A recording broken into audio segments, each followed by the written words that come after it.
Fahrenheit 451 by Ray Bradbury is a book about book burning, and the burning of books is about the incineration of ideas and the obliteration of cultures. This is how you enslave a population. Censorship, which is the criminalization, control, and suppression of language and therefore of knowledge, ideas, and culture, is how the seeds of tyranny are sown. Guy Montag, our protagonist, is a fireman in the truly postmodern sense of the word. His job is not to put fires out, but to start them. He reeks of kerosene. The rule book of the Fireman of America in this novel states, established, to burn English-influenced books in the colonies, where English-influenced is a euphemism for Enlightenment Principles, and burn everything, which means to burn the structures that house the books, that is, to dismantle the systems that contain the culture. Guy Montag tells his indoctrinated wife, Mildred, "We burned copies of Dante and Swift and Marcus Aurelius," and she says, "Wasn't he a European?" Something like that. "Wasn't he a radical?" "I never read him."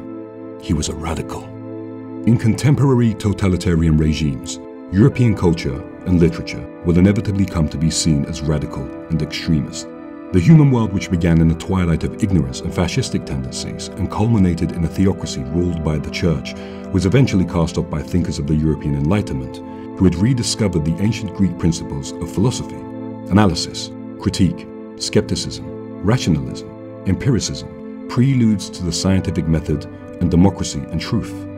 Principles which would, as we are seeing in the world today, inevitably come to be denied and rejected, because those who want to undo progress must first refuse that such progress exists at all. To deny the truth, they will repudiate the very existence of truth itself.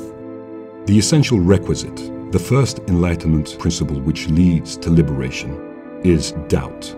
As Immanuel Kant, in his essay of 1784, "What is Enlightenment?" declares to be the very motto of the Enlightenment itself, sapere aude, which can be rendered as dare to know or dare to be wise.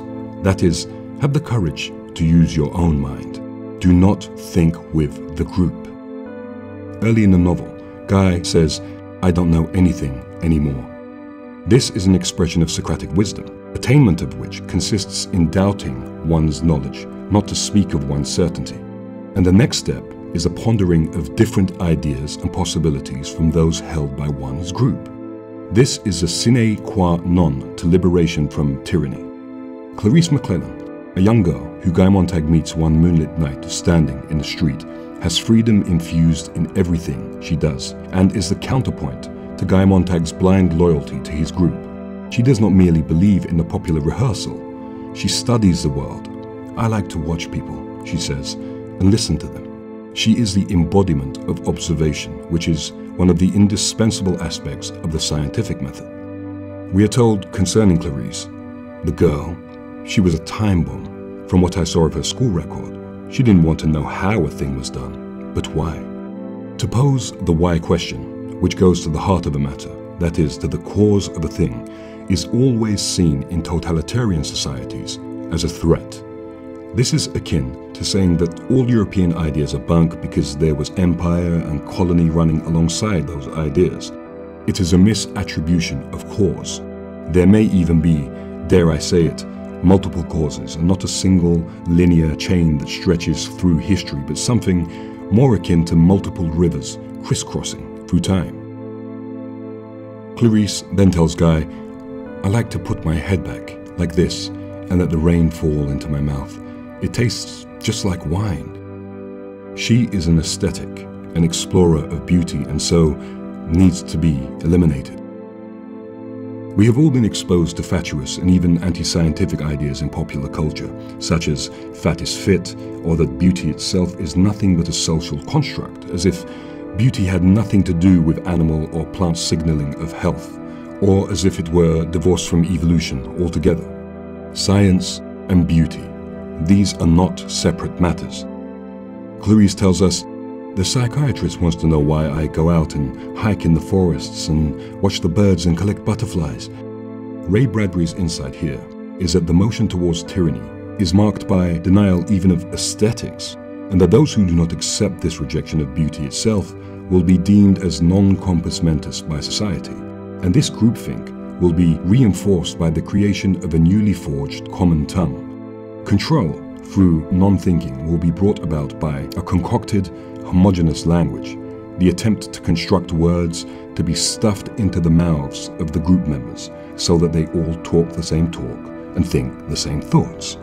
This is further distilled in the scene when Guy comes home and finds his wife Mildred sitting with her friends. "Doesn't everyone look nice?" "Nice. You look fine, Millie. Fine. Everyone looks swell. Swell." This kind of mindless repetition is, it's painfully obvious, cultic at its base, like a Buddhist mantra that obliterates the mind, which is the self, which is the individual. And once the individual has been subsumed into the group and dissipated, culture itself will have been thrown to the flames. The books that preserve them will have been ignited and extinguished. And we hear them bleat, "But they're just books." Well, throughout Fahrenheit 451, books are repeatedly metaphorized as living animals or plants. For example, during a fire, while the flapping, pigeon-winged books died on the porch and lawn of the house, or like a white pigeon in his hands, wings fluttering, and they fell like slaughtered birds. The books lay like great mounds of fishes left to dry, like the petals of a flower, or when burnt, each becomes a black butterfly, and the floors littered with swarms of black moths that had died in a single storm. So books then, in a very real sense, are alive. But in trying to rationalize his occupation in destroying the books that embody culture and human existence, Guy Montag thinks, "You weren't hurting anyone, you were only hurting things. And since things really couldn't be hurt, since things felt nothing and things don't scream or whimper, there was nothing to tease your conscience later." There is an ancient idea found in Buddhism, Judaism, Christianity, and Sikhism, among many other cultures, that books live. Some cultures even go so far as to wake their books and symbolically feed them. Now, of course, to the modern mind, this is a stretch, but it does touch on some nucleus that is true. Books live in the sense that they embody all the knowledge that culture and civilization is both created and sustained by. The knowledge in them, and in them some semblance of the human spirit, is alive. In his Areopagitica, a colossal treatise concerning the freedom of speech and expression, John Milton writes, "For books are not absolutely dead things, but do contain a potency of life in them to be as active as that soul was, whose progeny they are.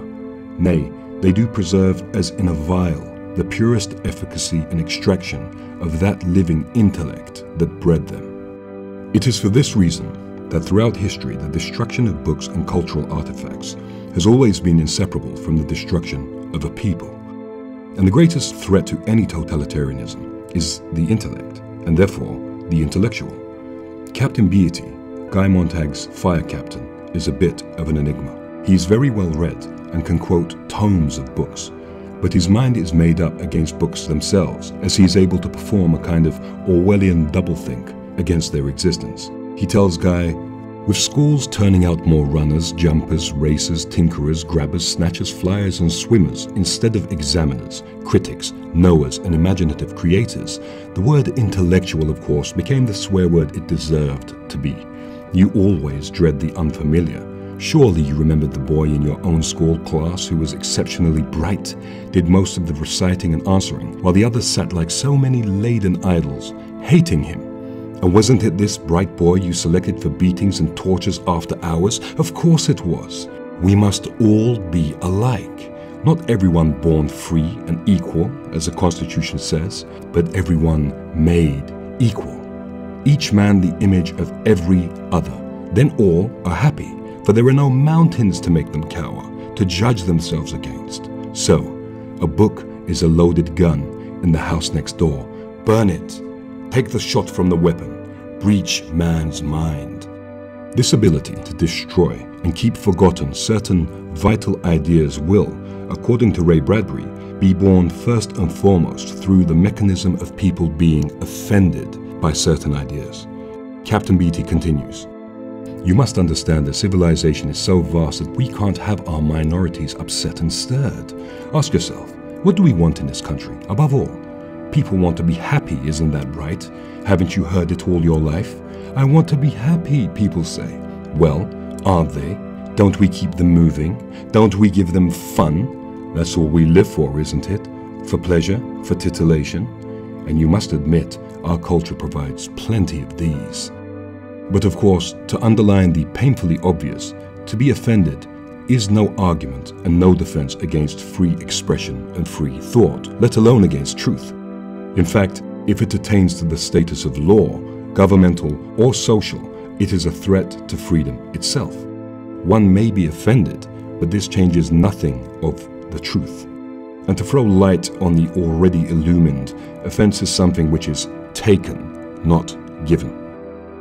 When Captain Beatty says, people want to be happy, this is an oblique reference to the United States Declaration of Independence, which states that the most important, unalienable rights are the rights to life, liberty, and the pursuit of happiness.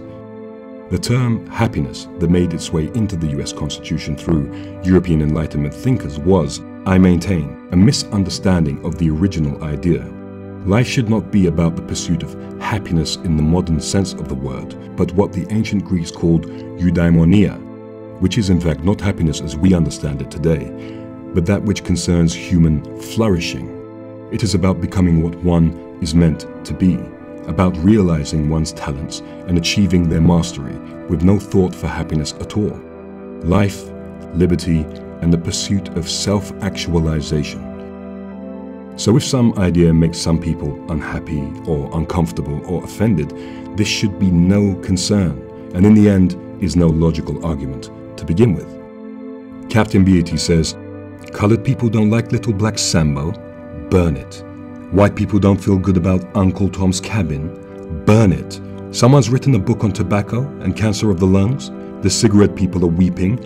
Burn the book. Serenity, Montag. Peace, Montag. So with this ancient Greek idea of human flourishing in mind, it may be that peace and serenity, like the modern concept of happiness, is something not worth having, and defending the right of people or groups to not be made to feel upset will inevitably lead to dictatorships. The only enlightenment that has ever come to human beings has come from facing potentially painful truths and asking questions that may be terrible in stature. Reason and critique, philosophy and science, truth at all costs is, though maybe frightening, the greatest engine for progress that we have ever discovered as a species. The last 200 years of science and critical thinking has brought us more progress than 200,000 years of fearful ignorance and dogma. Then there is Professor Faber. Faber was silenced into impotence through fear many years ago. Faber says to Guy, do you know the legend of Hercules and Antaeus, the giant wrestler, whose strength was incredible so long as he stood firmly on the earth? But when he was held rootless in mid-air by Hercules, he perished easily. The attack on the sciences and reason, which is equivalent to being rootless, to being extirpated away from the earth, away from nature, will be the death of giants. The greatest mistake that every generation makes is the taking of logical principles, of reason, and of democracy to be givens, and not recognizing the fact that these principles need to be recapitulated and fought for every single generation. Paradoxically, the truth is powerful, but fragile. It requires defense. Professor Faber recognizes that it was his fear and silence in the face of the encroachment upon culture and knowledge which paved the way to the new totalitarianism. Mr. Montag, he says, you are looking at a coward. I saw the way things were going. A long time back, I said nothing. I'm one of the innocents who could have spoken up and out when no one would listen to the guilty. But I did not speak, and thus became guilty myself. And when finally they set the structures to burn the books using the firemen, I grunted a few times and subsided, for there were no others grunting or yelling with me by then. Now, it's too late. European Enlightenment ideals, freedom of speech, expression, thought, reason, truth, and democracy die when people are too afraid to speak up against the powers that are trying to destroy them. To remain quiet is surrender. In this, cowardice and silence truly are complicity.